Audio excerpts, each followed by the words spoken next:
Kayaknya persaingan kamera yang video sentris ini bakal semakin seru. Mari kita bahas informasi yang ada.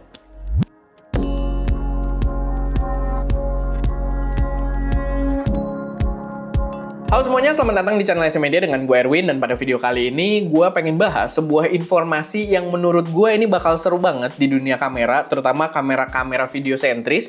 Jadi ini bakal menarik banget buat konten kreator dan juga para videographer profesional.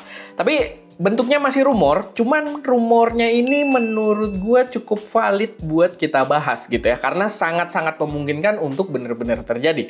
Tapi sebelum masuk ke pembahasannya, gue pengen ngingetin dulu kalau kita ada preset creature, kalau kalian pengen foto-foto kalian terlihat lebih epic di Lightroom, dan kita juga ada LUT profesional buat para pengguna iPhone 15 Pro ke atas yang bisa menghasilkan warna layaknya pakai kamera mirrorless. Kalau kalian udah kepo, langsung aja cek, ada di deskripsi. Oke, balik lagi ke pembahasannya. Jadi yang kita bahas di sini adalah sebuah berita yang sempat nongol. Jadi kalian bisa cek juga artikelnya, ada di Digital Camera World yang mengatakan kalau Nikon itu kayaknya sedang menyiapkan sebuah kamera video sentris atau kamera cinema compact. Pokoknya bentuknya katanya kayak FX3, tapi kali ini dari Nikon dan katanya bakal bekerja sama dengan Red Cinema. Dan menurut gua ini bener-bener seru banget ya. Dan emang belum banyak bocoran yang bisa kita bahas di sini. Cuman ada beberapa poin-poin yang menurut gue cukup penting dan membuat rumor ini jadi sangat logis dan sangat masuk akal kalau beneran terjadi. So kalian ikutin video ini karena ya informasinya sangat-sangat menarik. Yang pertama, menurut gua kenapa ini bisa sangat terjadi, itu adalah Red Cinema sebagai perusahaan kamera itu emang udah dibeli oleh Nikon di tahun lalu. Jadi Red itu udah kepemilikannya itu punyanya Nikon, sehingga yang memayungi itu adalah brand Nikon sendiri. Dan kalau kalian perhatikan kemarin juga belum lama kameranya Red Komodo X dan Raptor V kalau nggak salah, Raptor V dan Komodo X itu mendapatkan update mounting, di mana sebelumnya itu dia bawa mounting RF-nya Canon, tiba-tiba sekarang diupdate dengan mounting Nikon Z. Dan itu sebenarnya menarik sih, karena dengan mounting Nikon Z ini punya potensi yang benar-benar gede gitu. Gimana si kamera cinema tersebut akan memiliki banyak lensa yang bakal kompatibel gitu ya, lensa-lensa mirrorless bahkan, itu bakal banyak banget yang kompatibel dengan kualitas yang bagus-bagus juga. Dan menurut gue itu gebrakan yang lumayan besar. Dan menarik ya, karena di bagian mountingnya itu dia tuh kalau nggak salah namanya bayonet ya, yang kita ngelock mountingnya tuh lensanya kayak gitu, bukan lensanya yang diputar. Itu jadi warna kuning gitu. Ya menarik nih, nama kameranya Red tapi mountingnya warna kuning gitu kan. Jadi ya sebuah update yang lumayan seru. Tapi ya kita nggak bahas itu, karena balik lagi ke kameranya si Nikonnya ini sendiri yang katanya bakal kayak FX3. Kira-kira mungkin atau enggak? Sekarang kalau kita lihat juga dari segi kompetisinya, kita kalau berbicara Canon, kemarin itu dia juga dirumorkan mengeluarkan kamera yang video sentris. Rumornya itu ada 3, satu udah keluar, jadi ada Canon PowerShoot V1 yang udah keluar, lalu ada 2 yang masih dirumorkan ketika video ini dibuat ya, belum dirilis.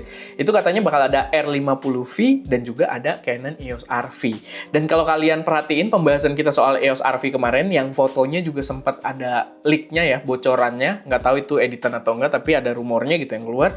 Fotonya juga sebuah kamera video sentris dengan bentuk yang agak boxy, yang ya mungkin mirip FX, atau ya waktu itu sih kita bandingannya dengan ZV ya, jajaran ZV-nya Sony, dan sangat mungkin untuk Nikon juga menghadirkan hal serupa. Kenapa gue sangat pede dan kenapa indikator argumennya malah dari brand sebelahnya? Karena kalau kalian perhatikan, historically Canon dan Nikon itu selalu berdansa dengan teknik marketing yang sama gitu ya. Pertama kali mereka masuk jajaran mirrorless, mungkin bukan mirrorless karena Canon udah punya EOS M ya dulu, cuman masuk mirrorless full frame dengan mounting andalannya itu di tahun yang sama, dimana itu adalah tahun 2018. Kita bisa lihat keluar EOS R pertama kali dan juga Nikon dengan Z6 ya gitu kan. Dan mereka mengumumkan si mountingnya ini di tahun yang sama. Lalu kita juga bisa perhatikan, selain itu mereka juga bermain di ranah mirrorless-nya itu lebih profesional lagi, dengan kamera yang gede ala-ala DSLR flagship-nya mereka dulu gitu ya, yang langsung ada vertical grip-nya tanpa harus ditambahin lagi gitu ya, udah built-in.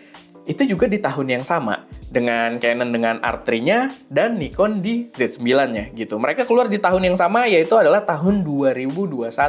Dan kalau kita lihat serinya juga sebenarnya mirip-mirip ya. Nikon itu ada Z6 dan juga Z7, si Canon dia R6 dan juga R5 gitu. Tapi kurang lebih mirip-mirip gitu permainan kelasnya. Jadi menurut gua ya mungkin kita yang di Indonesia sebagai konsumer gitu ya sebenarnya secara global lah, nggak Indo doang, sebagai konsumer kita suka ribut-ribut gitu kan, lebih bagus brand ini, lebih bagus brand ini. Tapi kalau kita perhatikan sebenarnya mereka brand Jepang sangat patriotisme, dan gue sih ngelihatnya justru mereka berdansa gitu dengan cara marketingnya mereka yang terlihat seperti bermusuhan gitu ya, tapi gua rasa ya by plan juga gitu. Dan kayaknya sih di sini mungkin di tahun ini menunjukkan kalau arah video kamera ini, video oriented kamera ini bakal ditekenin oleh kedua brand ini. Sangat-sangat mungkin gitu. Karena sebenarnya kalau kalian tahu juga di Jepang itu ada asosiasi industri kamera gitu yang namanya CIPA. Mungkin gue akan kasih kepanjangannya di sini. Panjangannya agak ribet gitu ya. Kamera bukan Shiva. Oh, gue jelasin di sini. Ska, jangan gitu kan, lu yang kena masalah, goblok juga nih Ska nih. Kita namanya CIPA, Camera and Imaging Association, Camera and Imaging Industry atau Manufacturer Association gitulah. Jadi ada asosiasinya gitu. Mereka tuh brand-brand kamera di Jepang tuh ada asosiasinya, dan mereka saling nimbrung juga gitu kan, yang menurut gue balik lagi, makanya kita sebagai user tuh nggak usah pada ribut-ribut, tonjok-tonjokan gitu kan, adu argumen lebih bagus siapa, karena brandnya bekerja sama gitu. Dan memang brand-brand Jepang itu yang gue lihat sangat patriotisme gitu terhadap negaranya sendiri. Jadi ya menurut gue ini jadi indikator juga kenapa sangat mungkin rumor dari Nikon ini mengeluarkan kamera mirrorless video oriented ketika rumor dilawannya juga hal yang sama gitu. Jadi menurut gue sangat mungkin. Belum lagi ya tadi RED-nya juga memang udah dibeli, udah ada update di kamera sinemanya RED juga, jadi sangat memungkinkan. Cuman kita belum tahu dengan bawa RED-nya ini kira-kira apa yang bakal dibawa di situ. Karena ada beberapa komen-komen yang ya lumayan seru sih. Semoga bawa Red RAW gitu kan. Red RAW itu kalau misalkan emang ada di mirrorless sih bakal gila banget. Cuman gue agak ragu. Tapi harusnya sangat mungkin ya, karena kalau Nikonnya sendirian doang aja mereka udah bawa ProRes RAW gitu. Mereka bawa ProRes RAW, bawa ProRes gitu kan, bawa spek-spek video yang serba mentok, 10 bit, 422, bla bla bla dan lain sebagainya. Jadi kalau ada X-Red-nya ya masuk akal sih kalau ada Red RAW-nya gitu. Dimana dulu kalau kita di kamera RED ya cuma bisa kamera RED gitu, yang memorinya harus pakai SSD-nya mereka, magazine gitu kan, Red Mag, sama buat running di PC-nya juga karena saking beratnya itu mereka punya GPU-nya sendiri dengan nama Red Rocket. Dulu tuh gue pas SMK, pas kuliah tuh ngeliatin begituan banget dan nggak bisa beli sama sekali gitu ya. Cuma ngeliatin hal-hal seperti itu tuh sangat menyenangkan. Cuman ya kalau memang itu beneran terjadi, gue rasa bakal seru. Satu-satunya bocoran yang sempat nongol ini tapi dari channelnya Andrea Pizzini. Kalau yang belum tahu, dia adalah yang punya Sony Alpha Rumors. Dan dia biasanya rumornya lumayan kuat-kuat, terutama di Sony gitu ya. Dia juga yang punya Fuji Rumors, ya, pokoknya dia banyak lah gitu. Dan dia bilang kalau ada salah satu source-nya yang mengatakan kalau kamera ini, si kamera cinema compact-nya Nikon ini nanti, katanya itu kemungkinan bakal bawa partially stack sensor kayak yang dibawa di Z6 Mark III, yang membuatnya sangat menarik karena itu adalah sensor yang lumayan masuk akal juga ya. Si Z6 Mark III kemarin kita cobain, itu sensor yang bisa membawa spesifikasi video yang tinggi juga dengan kecepatan readout yang cepat juga. Mungkin belum global shutter, tapi ya udah sangat cukup lah gitu. Sehingga kayaknya Z6 Mark III lebih ke videoin gitu ya, kayak dari bentuknya, dari speknya ditambah RAW-nya tadi, si Red RAW-nya kalau memungkinkan, gua rasa itu aja udah akan membuat gebrakan yang luar biasa sih. Karena Z6 Mark III sendiri mau foto mau video itu juga sama-sama gila sebenarnya. Jadi ya, gue sangat menantikan kalau rumor ini bisa benar-benar terjadi.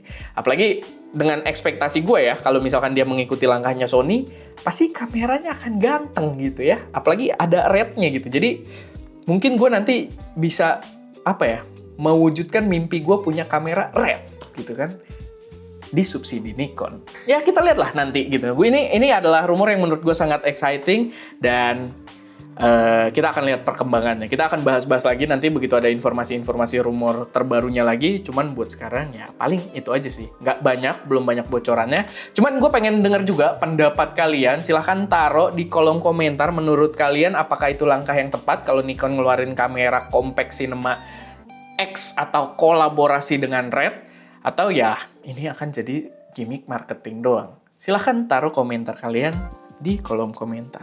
Muter-muter ya gue kalau ngomong emangnya.